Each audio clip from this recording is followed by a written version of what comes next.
Ladies and gentlemen, welcome to the show. Today we have a genuine influencer superstar with us on the show. This man has forged the path that others are following. I'm just going to read you off a couple of crazy numbers. 3.6 million followers on TikTok alone, 1.8 million following on Facebook, over 840,000 followers on Instagram, and over 800 million views on YouTube. It gives me incredible pleasure to invite the man behind those numbers, the CEO of Syllabi.ai, to the show, Mr. Austin Armstrong. Austin, man, thank you so much for joining me. How does hearing those numbers roll back to you? How does that make you feel? Pretty insane to think about. It's just one video at a time, one post at a time, 20 years straight of consistency. It's been a pretty mind-blowing journey, man. But I love what I do, and I'm excited to nerd out about this and hopefully share some wisdom that inspires some up-and-coming new creators. Let's go. I'm excited for that too. So, dude, like you have been a lifelong marketer online. I mean, I've known your name for years, decades it seems. How did you get started in the whole online space? Yeah, so let's go back all the way back to 2004, the days of MySpace, super early in social media. I was 14 years old. I stumbled on this platform that was the newest, hottest thing. I instantly got addicted to growing a following on MySpace, and I figured out how to monetize that in a lot of different ways. I had several profiles with hundreds of thousands of followers Wow. on MySpace as a 14, 15, 16-year old, making way more money than I should have. My parents thinking that I was doing something illegal at the time, and borderline maybe some things were a little sketchy at the time, if I'm. But when you're so young, you know those are impactful days. The Mm. prefrontal cortex is not done, finished developing, and you're really impacted by your experiences in life. And I just loved that entire process of grinding and finding communities of people that were like me that also were fascinated by growing on social media and what that meant in terms of multiple streams of income.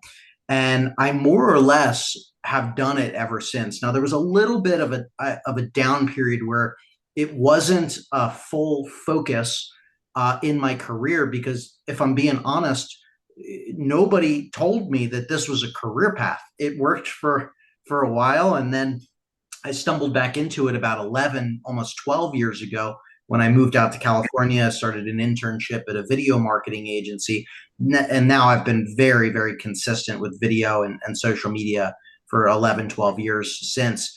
But yeah, there was probably a 3 year gap in between where I was still active on social, but I wasn't growing it, so to speak. But yeah, those were the early days. Big friend of Tom, and I just I love those days. Wow, amazing. So you're talking about, being 14 years old and getting this incredible traction online. You got 200,000 people following you all the way back in the MySpace days, which for those who are just tuning in the influencer space getting started today, this was the precursor to Facebook. So, dude, like did that affect your daily life? Were you suddenly the guy and everybody was coming to you even way back then? I lost a lot of friends that way. Real? Okay, tell me about that. Well, like why? What happened? Yeah, so if you remember how Facebook or how MySpace worked, is you posted to this message board area, and that's where that was kind of your feed, if you will, the for you area was a separate message board area, and so like all of my friends and whatnot were connected on MySpace at the time, and some friends and family members were. And once I started to growing, you basically just spam post Hmm. to help each other grow. So we would be in these AIM community. I'm really aging myself here. If there's any new content, but we jumped into AOL Instant Messenger AIM group chats every day, and we'd go down the list of here's my HTML code that has a follow Austin and some graphics and stuff on it. And everybody in the AIM group chat would share my profile with some information. And then it would be their turn. And we'd go down this list and we'd share a bunch of posts. And so in a row, like on any given day, I would be sharing 20, 30 posts. And that's just to help each other grow. Never mind, we did this multiple times. And then I was promoting local bands and t-shirt companies and doing email lead gen. I even had an early software company that helped other people grow on MySpace back in the day. And so at school, like nobody knew what was going on. So there, I got made fun of. I got teased. People hated it, and they're like, shut up. I hate this. So like you're spamming my message board feed. All I see is you. Nobody understood. But I didn't really care to Right, because be the bank honest, was rolling. because I'm like, I'm sitting there. I'm like, I just made $250 today as a 15-year-old from posting on MySpace. Like, what have you done? Right. You know? Damn, I love it. That's amazing. So, obviously, when MySpace, got taken over by the other platforms, did you take you? So you had that break, but did you have some sort of structure that you went into the other platforms with that allowed you to do the same thing again and again? Not really, to be honest. So this was pre-video, and so I got on YouTube pretty early. I think 2006 when it first started to grow, and I had a couple videos on there, but it was more like friends doing stuff together. Yeah. Nothing really crazy or driven whatsoever. I had jumped over to Facebook at that time, and I remember having created a couple like pages to follow, just like meme type pages back in the day. But I didn't get a whole lot of traction, and if I'm being honest with myself, like I didn't really go into those platforms with the same intention of growing. And Right. I don't really know why. I think just in my head, it would, this time had passed. And Right. now, Yeah. like, what's As you the said, next it's thing like that, nobody gave you this as a career path. It was like, I, yeah, I didn't have any mentor in my life at the time that was like, no, keep doing this. You're onto something. Social media is going to be huge. Just stay consistent. I came back to that. Fortunately, this was definitely my path in life. But yeah, at the time there was not a smooth transition. mm, mm. There was years of getting back on the horse, so to speak. It wasn't an easy transition at all. So it's interesting that like you mentioned that you had that little break and you actually got picked up by a video agency. So you were doing video kind of video marketing, video SEO, video production, video as an agency for clients. And at what stage did this start to become yours? Like at what stage did you go, well, I'm bigger than the agency. This is now Austin Armstrong, out in the space, not just the agency that I'm working for. So not for a while. So I went from being a unpaid intern to a paid intern to a part-time employee to a full-time employee there.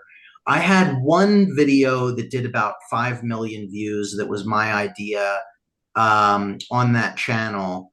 Um, that was the biggest one. And then we were doing video marketing in the behavioral health space. So working with drug and alcohol treatment centers and psychologists and therapists and psychologists, the whole nine yards in that space. And I started getting really good, and I kept moving my way up. Ended up working as head of digital marketing at a drug and alcohol treatment center as well. Had grown multiple YouTube channels to tens of thousands of subscribers at that point, getting millions of views. And I started to get that itch and say, like, why am I doing this for other people when I know that I can do this for myself? Meanwhile, I was starting to attend conferences. This is now like I'd say like 9 years ago, so a couple years into that. And then that company, that agency that I worked at, failed. The business model didn't quite work out. It was kind of a unique big picture strategy that didn't work out. But my boss became my business partner. We started a much more traditional marketing agency, traditional model, and that's where I started to grow my personal brand again. So Mm. this was about 6.5 years ago when I started my first company, Socialty Pro, and that was where I really had the vision of, like you were saying, like, um, who are you going to hire? Are you going to hire the marketing agency that has no following themselves, or the marketing agency that has hundreds of thousands of followers and is the reason that we're on a call now in the first place. And so Mm. that's where I really started to build my brand again. And so if you think about it, there's a big gap in between when I was big on Myspace, and then I was behind the scenes for many many years, and only the last 6.5 years now did I really start to focus on growing my personal brand. And it's been that 6.5 years of consistency that have really compounded, and I would say continue to compound. Like I'm getting more views right now than I've ever gotten on any platform in my entire life, Wow. and it continues I, to I want to compound. dig in a bit. I want to dig in, like, there's a couple of pieces there that I really want to dig into, but just blow me away for a second. You're getting more views than ever before. What's a view count for you today? Like, as in on a daily basis, what kind of views are you getting? On a daily basis, probably 5 to 10 million views right now across the board. Okay, I'm just like, that's the end of our episode, ladies and gentlemen. 5 to 10 million views a day. That is absolutely phenomenal. I definitely want to dig in a bit. So I just want to come back on there. There was a couple of key points. So when you're talking about working at the agency, you said I had grown a couple of YouTube channel to tens of thousands of followers. Now, I know for our listeners, like you said that super quickly. I grew a couple of, YouTube channels out to tens of thousands of followers, and then you're on to the next thing. But for a lot of our listeners, that's a dream come true, just getting one channel up to that kind of level. Do you have a formula? Like how much do you back yourself? Could you start with a fresh channel today and grow that out reasonably quickly? Absolutely. Yeah, I've Wow. done it a bunch of times. Yeah, I've got, I mean, two silver play buttons behind me here. I have 630,000 subscribers. I grew another channel to, it's at about 130,000 subscribers for a client. I had another client that's about 90,000 subscribers right now, another channel that's 60,000, 50,000. I think YouTube alone, I think probably 9 or 10 channels past 10,000.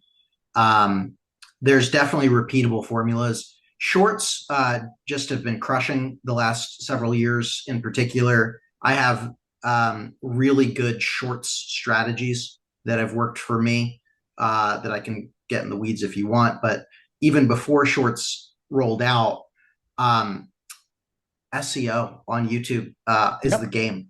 Like it's people overthink it, but looking at long tail keywords that people are searching for online using a SEO keyword research tool like SEMrush or Ahrefs or now vidIQ or TubeBuddy, like all these tools are fantastic.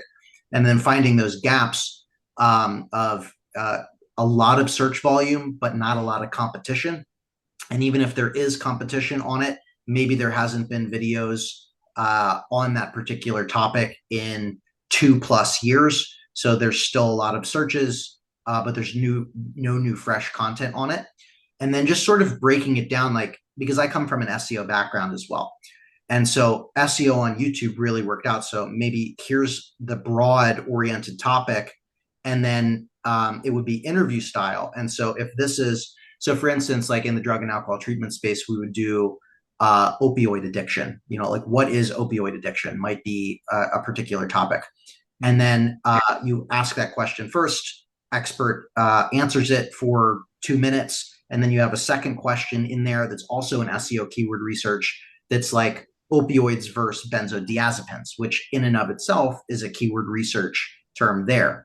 And then in that, after that, you might do what are opioid withdrawal symptoms, and then opioid withdrawal symptom timeline, and that like all of these, you breaking that process down, it makes for a really good video and a logical viewer experience as well. So a lot of people don't, if you're going after search, they don't think about that. Like, what is the natural progression of information within that video to best deliver it? And so just following that strategy worked really well. Another like overarching content strategy that we really followed is when we would onboard a new client, we would go over 4 or 5 core pillars of things that you can talk about. So another example of, say, maybe a therapist, they could talk about depression topics, anxiety topics, relationship oriented topics, narcissism oriented topics. And so if those are our 4 or 5 broad categories, Then you do that keyword research and topic research and competitor research on what are the top performing videos and topics in each category. And you outline like 10, 15 topics, subtopics in each of those categories. And now you have a systematic approach. So video one is in depression, video two is in anxiety, video three is in relationship, video four is in narcissism. And you do this in a systematic approach. And this works for longs or shorts. And after about a 30-day period, you're going to notice trends. And Wow. so this is a real world example of a therapist, Jim Brion, that we went through this and we realized exponentially more views were coming from narcissism oriented content. And so it's all a momentum and a double down play. Content in every format feeds off of your previous content. And so if you stack the odds in your favor, so you do all of the upfront research, you make assumptions, and then you see and notice those trends of videos and content that perform best, and you double down to test that assumption, and you continue to ride that momentum until it no longer works. And then you go through that A to Z process again. Wow, amazing. And do you still live that today with the content that you're producing? In terms of, a lot of, I think I've done a whole series of interviews with some of the top YouTubers in the world, and I think one of the biggest pieces of feedback that we kept getting back after interviewing some of those legends was, "Oh my God, I didn't realize it was actually so much work to be an influencer." So as a content creator today, Austin, are you still researching your topic, or are you just point and shoot now? Are you at the point where momentum has taken over? Do you have a team that's outlining the pillars and doing the same thing, or is it like what's your strategy today? Is it still the same? No, it's a lot different. I mean, we've entered an AI era now. I use AI to assist me in most things. Content creation is definitely my creative outlet. I sometimes use editors. I use editors for my long form content. I still edit my own short form videos. I've gone back and forth on it a little bit. I just like to do it. So there are certain things that I delegate out. Chat GPT and Claude help me do a lot of research on some of the topics. I do a lot of my own research. I'm very much on the fly with content, though. I've made thousands of videos. I know what styles of videos, the formatting, I've got it down to like if I, for instance, for me, a 49-second video that gets 37 seconds of view duration, I know that like 60% of the time is going to crush it. Yeah, right. Okay. Really paying attention to the metrics. And so like that is always a North Star short for me is I try and get it as close to 49 seconds and I try and work in micro hooks and clips that are the exact same length to stack the odds in my favor. Like that's how sort of meticulous that I get with it sometimes. Not every See, it's time, but amazing. Like you're doing that on the fly because you've got the foundation. I mean, Michael Jordan steps up to the free throw line. He's got a set play that he knows exactly how what's gonna get in the net 90% of the time. So if you were starting off, like if you were a brand new content creator today, understanding the pillars that you just went through before, now understanding the hooks and the timing and that kind of stuff, like there are some fundamentals that need to be bedded in, and it's not just point and shoot. You just need to understand some of those fundamentals. Do you have like a is there somewhere that you would recommend content creators go to follow along? Like obviously, guys, I'm going to drop all Austin's links here. So AustinArmstrong.ai is Austin's own thing, and I'll include all of the links to Socialty Pro and everything there. But is there somewhere that you would say to somebody, go here? This is your best starting point. I would say right now it's my Facebook profile. Yeah. That's where I'm spending the most amount of time creating every day. I post like 5 to 6 times a day, every day on Facebook, all different formats of content on there. Nice. It's where I'm getting the most amount of views. My attention goes to where attention is. Big Gary Vee fan. That's kind of where that comes from. But I was a TikTok guy for a long time, YouTube guy for a long time, SEO guy for a long time. Right now, Facebook is where I'm seeing the most organic reach, the most connections, the most leads, the most business, the most revenue. So that's where I'm spending most of my time right now. So I love that. We'll make depending sure that on the your link's list, there. Yeah, Yeah, we'll get definitely. everybody over there. That's so I'm looking at facebook.com, of course. OWWSTIN is Austin's own page there. 1.7 million followers. So doing something right there, man, I would say. So good place to go and learn from you guys. So Austin, the other thing that I wanted to look at there was that you mentioned uh, a couple of times now already consistency. So now it's like years and years and years and years and years of consistency. What does what does a day in the life for Austin Armstrong look like? Let's look at a content creation schedule and how you go about feeding that engine. Well, so I'm a little bit more unorganized and chaotic than people might think, but I'm not a morning person, so I will wake up at like 9 a.m. and then I will typically either go for a little walk with my wife and my dog or get some coffee, and then start working around 10 a.m. And lots of meetings throughout the day. I create on the fly. I don't batch. I don't like to batch. If I have a 30-minute or an hour time availability, which sometimes I just mark it off on the calendar if I need to do deep work or get some content creation in. I'll create something on the fly. I typically do try and get at least one piece of content out before my first meeting every day. Um, and sometimes I'm more creative than other days. One fantastic hack uh, on Facebook in particular is to just go through your memories and repost something that you posted a year ago.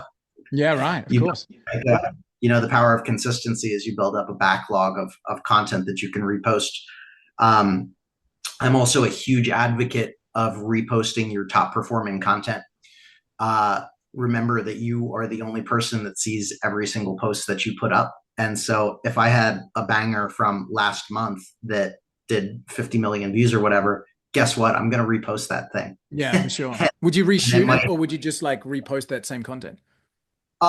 it depends on the platform. So to be honest, text threads are working best for me on Facebook right now. That's the best format of content across the board, which is like a clickbait headline of colored background, white text, like black background, white text, something like "Rest in peace, Photoshop.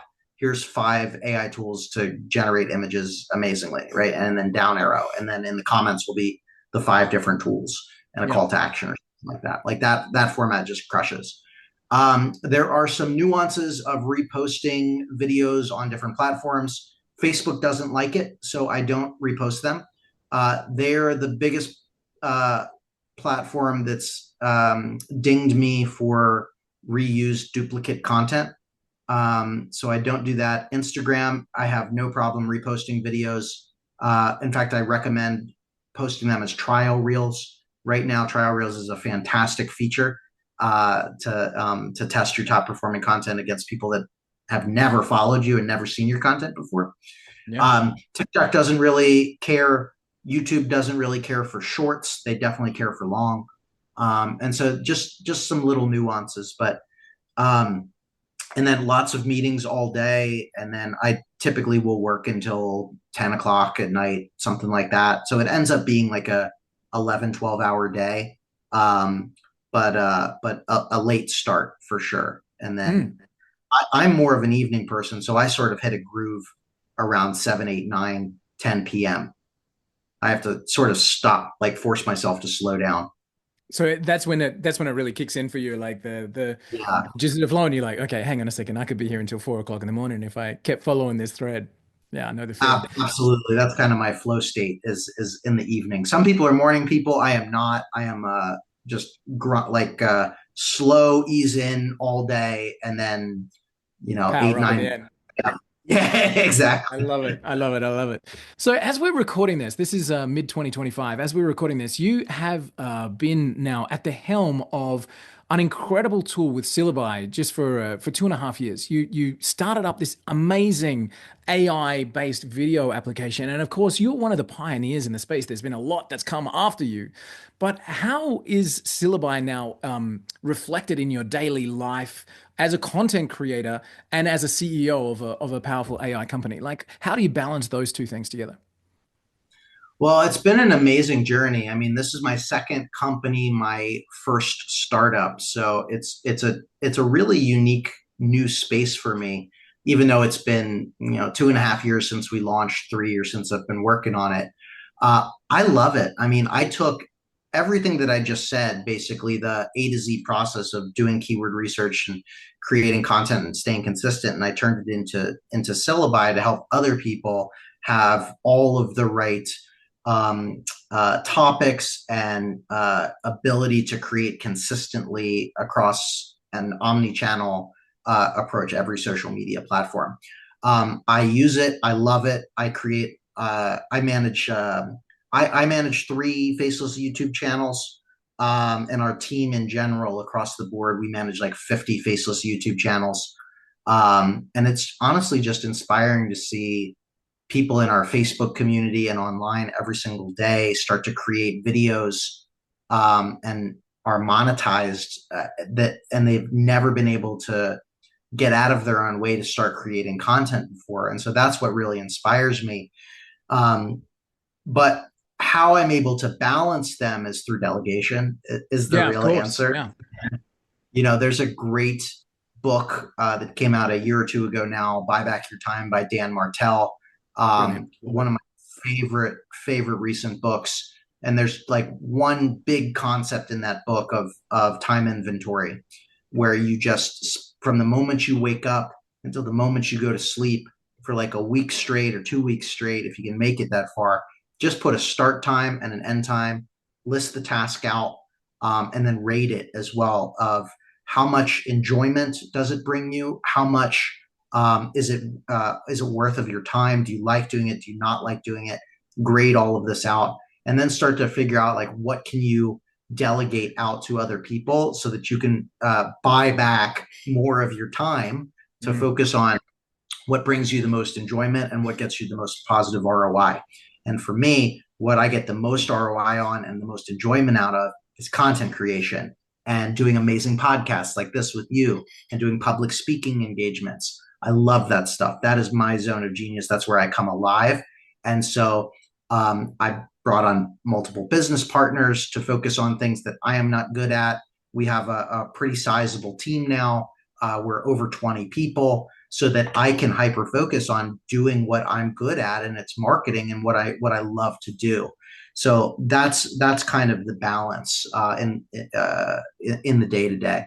I love it. So I'm a huge Dan Martell fan. I think I've got Buy Back Your Time on repeat on my Audible. So when I'm walking in the Good. morning, so I'm thinking back like 2.5 years ago, you started Syllabi. It would have taken you blood, sweat, and tears to get it off the ground, and now you've been able to put the team in place and refocus back on being that front face, bringing that the natural subscriber growth from your activity into Syllabi, which is an amazing thing.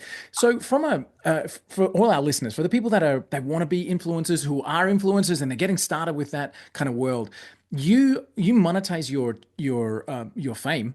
Let's put it that way. You monetize your fame in a number of different ways, and Syllabi is just one of those. You have obviously a subscriber base, content creators who want to create the YouTube faceless YouTube channels and go. Syllabi is amazing, by the way. Logged in and just love the Thank you so application. much. But so that's just one of the ways that you're monetizing is you've got your own brand that you built up as a software application. What are the other ways that you're monetizing those 5 to 10 million views a day that you're bringing in? Yeah, great question. Affiliate marketing is probably my largest income stream outside of Syllabi. Brand deals, I do a lot of brand deals, um, ad revenue across all of the platforms. Beehive is a great one that I've been doing the last couple of months, maybe close to a year now. And that Beehive is a email newsletter platform, and there's some awesome functionalities in there. They have this what's called a boost program, which basically it's other newsletters that get put in front of your opt-in form. So long story short, you get paid to grow your email newsletter for Nice. free. That's been a fantastic way. Hourly consulting, paid speaking engagements, sometimes UGC. So people will have me create a video for their brand, but it's not posted on my social accounts. It's posted on their social accounts. I have a private school community I've had a couple courses over the years. Um, right now, I'm working on a book as well. So those are kind of the more meaningful things. Sometimes I'll do lead generation or referral. So I shut my agency down. I don't want to be an agency anymore. I got burned out on that space. I don't want to do client management. I'm tired of trading my time for dollars. I don't even really like doing consulting anymore, if I'm being completely honest, because I just like my freedom to market and just have Syllabi grow as a result. So I will refer clients to other trusted people that I trust. Um, those are the big ones. I'd say that covers a fair few bases. What was interesting for me is that you listed ad revenue as third. So I think probably fourth if you're counting Syllabi as the number one. I think a lot of people who want to be influencers in the space kind Yeah. of think to themselves, if I get 500,000 subscribers, or if I get 1 million views, then I'm going to be a billionaire. I just know that from the reality of interviewing a lot of superstars and YouTube influencers, that's not the case. Like, when would you say to an influencer, this is where you're going to start to see things really shift and move for you? I would never rely on ad revenue to be your number one source of revenue. Always let that be the icing on the cake. If you can, the best way that you're going to be able to make significant money as an influencer and as a content creator is have a business that allows you to be a creator. Hmm. Pause for impact. Have something that you can sell. Yeah. You can start with affiliate marketing, depending on your niche. Affiliate marketing can drive a lot of money. I made over six. I was just doing my taxes, and I made over six figures in affiliate marketing alone last year, promoting other people's software tools. You can make a lot of money. Um, YouTube, for instance, I'm very transparent. I've got 600,000 subscribers. A lot of it comes from shorts. I make less than $1,000 a month from my YouTube channel right now. I'm not complaining, but it's less than most people think that you make Yeah. with 600,000 subscribers. Yeah. Um, YouTube or Facebook pays a lot right now. Facebook's paying. Last month, I made about $9,400. So Facebook's paying a significant amount of money to creators right now. So you can make a decent amount, but if you sell courses or coaching or um, uh, your own products or services, let that be the primary revenue driver because it can be a little bit more predictable. Ad revenue has highs and lows. Affiliate marketing is good if you're promoting SaaS tools because it is recurring and it becomes predictable. Brand deals can have highs and lows. Sometimes you'll get, two, three, four brand deals a month, and then you'll get nothing for 2, 3 months or whatever. So if you can find something that you enjoy to create content around, and you figure out how to sell something that really genuinely provides value or helps your audience, that's where meaningful revenue can come from. Let all of the other things just be icing on the cake. All of Okay. these Yeah. multiple streams of income build on top of each other. But if you only rely on one, and so many content creators just think that, like, as soon as I get monetized on YouTube, my life is going to I'm change. And done. they spend Yeah. 2 years getting to 1,000 subscribers and 4,000 hours of watch time. They're finally approved, and the first paycheck comes in, and it's like 67 cents, and it's like, oh, it's So so yeah, it's rough. like I remember I was interviewing Eric the car guy, and I asked him the question of ad revenue, and this was the week that he got more views than Top Gear, and he was like, that particular week, my ad revenue was something like $614, and I was like, yep, there you go. And then he was like, and in that same week, I think it was Jaguar and Audi rocked up with two new cars and just dropped him off at his house with a bow on top and said, please review. So it's like brand deals taking the cake. So Austin, tell me, what's the deal that surprised you? What at what point did your phone ring, your email went off, or Instagram, or a notification somewhere, and you answered that, and at the other end of that call was a deal or a connection that made you go, "Whoa, that was huge." The one that immediately comes to mind is before I had a lot of success on social media. I was creating on YouTube, I was creating really targeted videos in the SEO space, just as I was talking about. And it was a video about drug rehab SEO to get more clients. And that video at the time had probably 300 or 400 views. But I got an email from somebody that had seen a TikTok video, gone to the YouTube channel and watched that YouTube video, sent me an email, and it turned into a $15,000 consulting contract to come in as a high level consultant for 3 months to oversee their marketing team because those videos proved my expertise in that industry. And so that's another thing that a lot of influencers don't think about is it doesn't you don't have the viral numbers, the vanity metrics are cool. It's nice to have. It's nice to say I have 3.5 million followers. Great. But you don't need that to make significant revenue. A video that had 400 views led to $15,000 contract. So amazing things like that can happen if you're hyper focused. There was a word there that I just want to focus on, which was they focused on your expertise. It wasn't the 300 or 400 views. It was the expertise that was behind the video that led to the consulting. I think there's a lot of actually let me rephrase this as a question.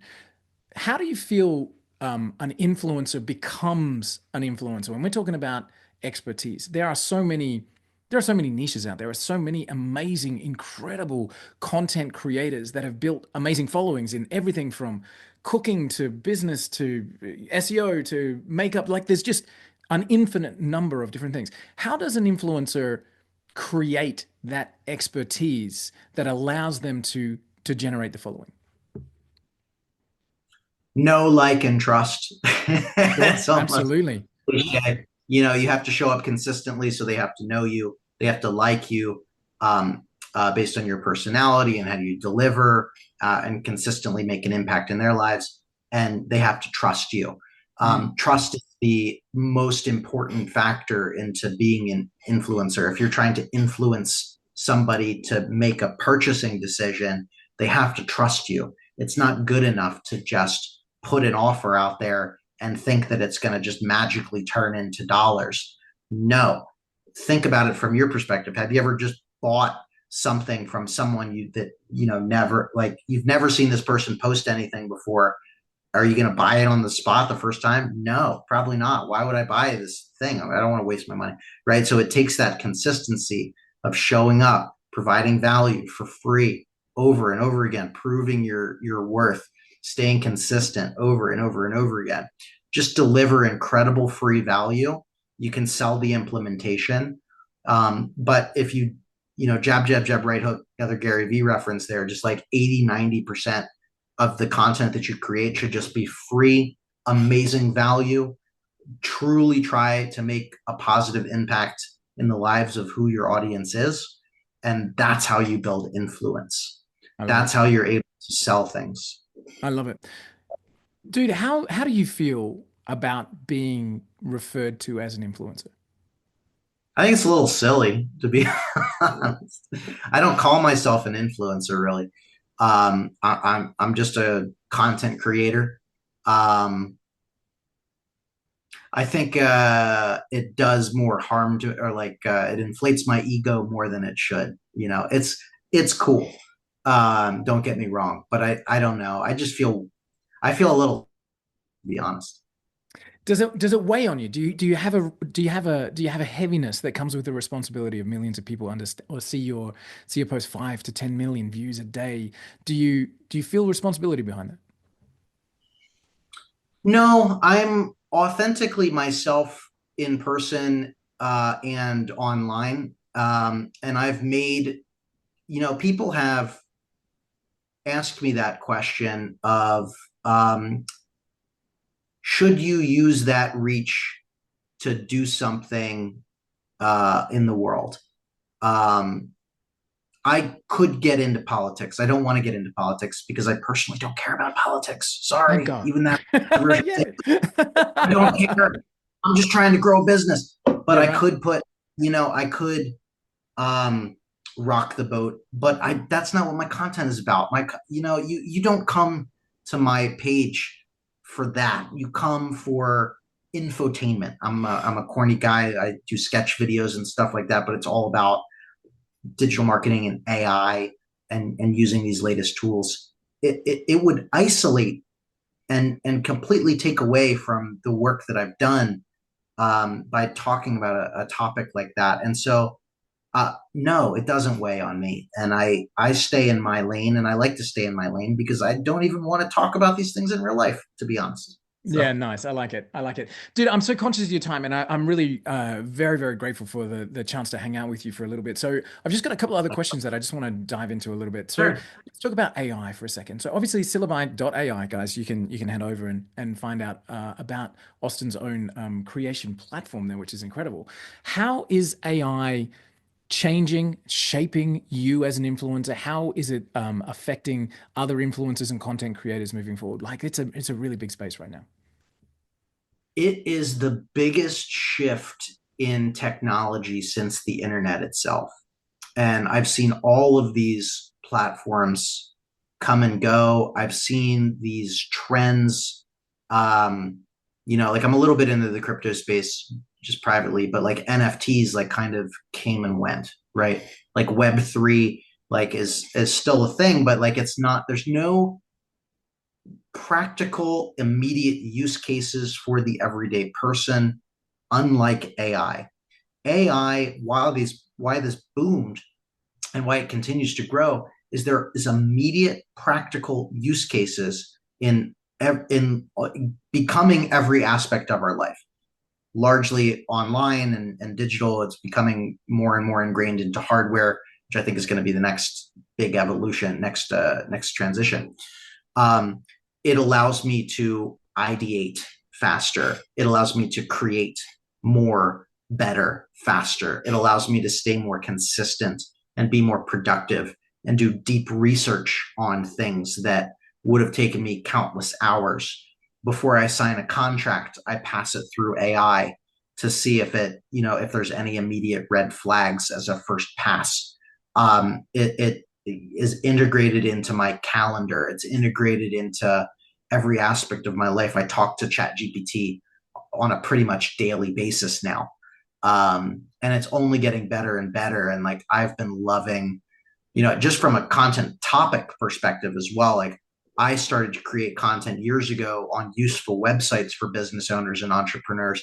And when these AI tools started to come out, it was a very simple, natural progression to starting to create content about useful AI websites for business owners and entrepreneurs, which has allowed me to explode online from having a base and a content format that worked and just me genuinely being interested in this space. And now I have my own AI marketing conference coming up called AI Marketing World.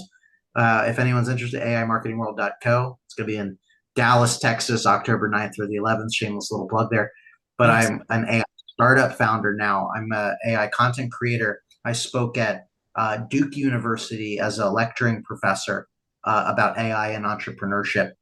It's opened up so many opportunities for me to speak all around the world and build influence that I never really had before. AI is integrated into everything, and it's only becoming more and more integrated. And I love the space, and I'm fascinated and a little terrified at it, but it's all Nice. good. What doesn't AI do that you wish it did? Well, my wife and I were talking about this earlier today. I'm like, we're both getting to wife's a startup founder as well, and we wish like we're getting to a point where we need to hire a house manager and just like an executive assistant to like book our travel and just like do everything for us. And so I like we're very likely only a few months away from an agent being able to just book me, my flight. It knows that I like aisle row, try and get me an exit row or upgrade me to business class, whatever. I like these airlines. I like flying in and out of this city. Book me a hotel. Here's my preference. And it just kind of doing all of those little tasks for me. So like just everyday automation outside of the online world. I can't wait for that to come, and I think that's going to be very soon. I think we're there already. I'm pretty sure that somebody listening to this will go, Austin, you should check this out. It's already there. It's amazing. Yeah, yeah, it's a little buggy, but I mean, you can do a fair amount of this, but Yeah, definitely in a couple months, like can you imagine what's going to happen? Like AI really is only such a young technology for so much impact that it's already been so felt. early. So I just want to wrap up. So again, guys, Austin Armstrong, the legend that is forging the path, man. I'm so grateful for your time, and creating Syllabi as an app that other creators are then leveraging as well. Super super cool, dude. I want to ask you, who influences you? Hmm. My wife comes to mind. She's an amazing startup founder as well, and we motivate each other. Uh, there are I mentioned Gary Vee like three times on this chat conversation already. I'm a big Gary Vee fan. I those are two people that come to mind. Dan Martell is another one that I really follow. Um, those are some of the ones that immediately come to mind. Some I'm good a I'm a reference points. yeah. Fantastic, fantastic. And I guess last question: where are we seeing you on the horizon now, Austin? Like, what are you working on right now that is exciting for you? Where are you headed towards? Where will we see that star continue to rise going forward? Yeah, I want Syllabi to be the best video marketing platform on the internet. And so that's my hyper focus right now is making it better and better every day, listening to our users' feedback and suggestions. We've built an incredible community and movement online of new content creators that are monetizing and growing on social every day. And that deeply inspires me. So just constantly making that better, and AI marketing world as well. I've been a student of conferences all around the world for 10 plus years now. And so this is the first time that I am throwing my own conference and I'm putting my heart and soul into that. So that's really going to be fun. And I'm working on a book as well. So best selling author on the horizon as well. And Whoa. just continue to grow and see how close I can get to the sun without burning. I love it, dude. I love it. Let's get you those wings made out of anything but wax. Come back and tell us about AI marketing world. Like, let us know what's going on with that and how that's going for you. And I'm sure this will be the first one of a series that's coming through. Keep us in touch, of course, guys, with Syllabi. And I love that you've got a thing there where you're looking to help a million people make money with AI and video, building that Syllabi community and the teamwork framework behind it. So, guys, give it up for Austin Armstrong. Austin, thank you for continuing to lead the way. Do you know what? Thank you for being you. Thank you for turning up genuinely, enthusiastically and empathetically on your Facebook feed and on all of the platforms that you're at, and letting other content creators experience that genuine resonance that is you. So really appreciate you, man. And again, guys, we'll make sure that all the links are there. Give it up for Austin, and Austin, thank you again, man. I really appreciate you. I appreciate you, brother. Thank you so much for the opportunity to be here. Cheers, pal. Speak soon.